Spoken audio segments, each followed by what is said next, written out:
నమఃశివాయ నమః. ప్రజలందరికీ నమస్కారము. తదుపరి మిథున రాశి ఫలితాలు. ఈ మిథున రాశిలో ఉండవలసిన వాళ్ళందరికీ మృగశిర నక్షత్రము 3-4 పాదములు అనగా, ఆరుద్ర నక్షత్రము 1, 2, 3, 4 పాదములు అనగా, పునరస్తు నక్షత్రము 1, 2, 3 పాదములు అనగా కలిస్తేనే మిథున రాశి. ఈ మిథున రాశిలో ఉండవలసిన వాళ్ళకి ఆదాయ వెలుగులో చూసుకుంటే, ధనప్రాప్తి యోగంలో చూసుకుంటే 14% కనబడుతుంది. ధనములో 14, ఖర్చులో 2. అంటే ఖర్చు 2 భాగాలుంటే ఆదాయం 14 భాగాలు ఉంది.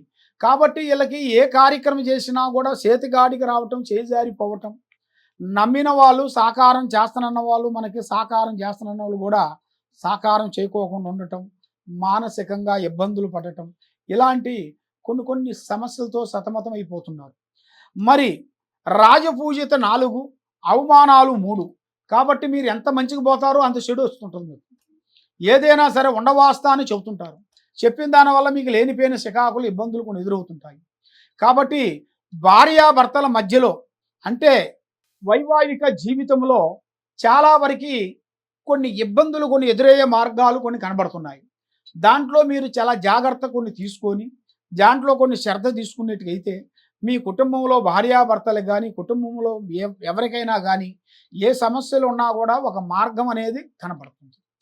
కాబట్టి మరి వీళ్ళకి భార్యాభర్తల మధ్యలో మరి ఎన్నో రోజుల నుంచి బాధపడుకుంటూ, కష్టపడుకుంటూ బాధపడే వాళ్ళందరికీ, ఇప్పుడు వాళ్ళ భార్యాభర్తలు ఇడిపోయిన వాళ్ళందరికీ ఈ ఉగాది నుంచి వచ్చే ఉగాది లోపల మంచి అవకాశాలు కొన్ని రాబోతున్నాయి.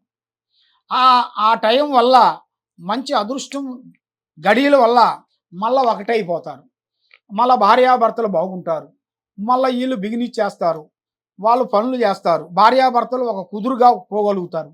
ఇంతకు ముందు నేను గొప్ప అంటే నేను గొప్ప అన్నట్టుగా, నా మాటే గెలవాలి అంటే నా మాటే గెలవాలి అన్నట్టుగా, అలాంటి కొంతమంది ప్రజలకి పెడితే పెళ్ళి లేకపోతే సావు, అలాంటి కోరే మానవులు చాలామంది ఉన్నారు. కాబట్టి మన జాగ్రత్త మనం పడాలి. ఏ కార్యక్రమైనా కానీ, ఏ పని అయినా కానీ ముందు జాగ్రత్త చూసుకొని ఆచితూచి అడిగేస్తేనే బాగుంటుంది. కాబట్టి మరి ఈ రాశిలో అనేది ముఖ్యంగా గురు బలం అనేది అంత వెలుగుగా కనబడుతుంది. ఎందుకంటే శనిలో నుంచి కుజుడు చేరాడు కాబట్టి గురు బలం కొంచెం తగ్గింది. గురు బలం అనేది వీళ్ళకి పెరగాలి అంటే వీళ్ళకి దగ్గరలో ఉండాల్సిన శ్రీ రాఘవేంద్ర టెంపుల్కి కానీ, శ్రీ దత్తాత్రేయ గుడికి కానీ, లేదు షిరిడి సాయినాథ గుడికి కానీ మీరు వెళ్ళి అక్కడ మీరు మీ చేతుకుంట కొన్ని పూజా కార్యక్రమాలు చేసుకున్నట్టుగైతే మీకు గురుబలం పెరుగుతుంది. ఆ గురుబలం పెరిగిన కానించి మీకు అష్ట ఔశ్వర్యాలు, భాగ్యభోగాలు, మనశ్శాంతి ప్రాప్తి కలుగుతాయి. మరి ఏ కార్యక్రమం చేసినా, ఏ పని అనుకున్నా కూడా ఆ కార్యక్రమం మీకు 100% మీకు జయప్రదం కలుగుతుంది. మరి ఇప్పుడు ఏ కార్యక్రమం చేసినా కూడా దగ్గరకు వస్తున్నాయి, దూరం అయిపోతున్నాయి. కుటుంబ బాధ్యతలన్నీ ఈపు మీద వేసుకొని కుటుంబాన్ని గురించి ఎన్నో విధానాలుగా పోరాటం చేసుకుంటూ వస్తున్నారు. ఎంత పోరాటం చేసినా కూడా ఏదో ఒక సమస్య రావటం, మనశ్శాంతి లేకోకుండా ఉండటం, మానసికంగా ఇబ్బందులు పడటం, చికాకు మీద చికాకులు తగలటం, ఇలాంటి సమస్యలతో చాలా వరకు సతమతం అయిపోతున్నారు. కాబట్టి అన్నిటికన్నా ముఖ్యంగా మనకు ఉండాల్సింది దైవ బలం. దైవ బలాన్ని మించింది ఏదీ లేదు. ఆ దైవ బలం మీలో ఉండాలి, ఆ దైవ కటాక్షం అనేది మీ మీద ఉండాలి అంటే శ్రీ ఈశ్వరుణ్ణి మీరు పూజించాలి. శ్రీ ఈశ్వరుణ్ణి మీరు పూజించినట్టుగైతే ఆ ఈశ్వరుడు దయ వలన మీకు అష్ట ఔశ్వర్యాలు, భాగ్యభోగాలు మీకు జయప్రదంగా అవుతాయి.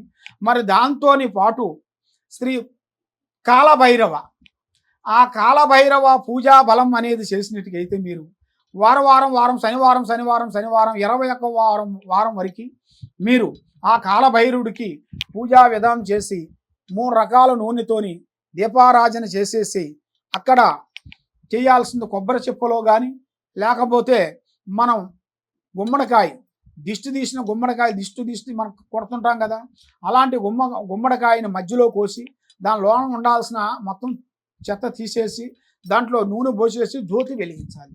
అట్లక ఆ కాలభైరుడికి కరెక్ట్గా 21 వారం చేసినట్టుగా అయితే తప్పకుండా మీలో ఉండాల్సిన అష్టకష్ట దరిద్ర దోష నివారణ పోతుంది, ఆరోగ్యాలు బాగుంటాయి, మనశ్శాంతి కలుగుతుంది.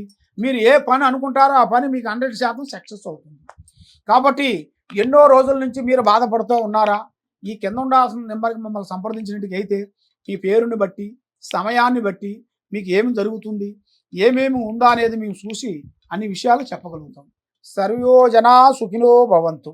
ఓం నమః శివాయ నమః.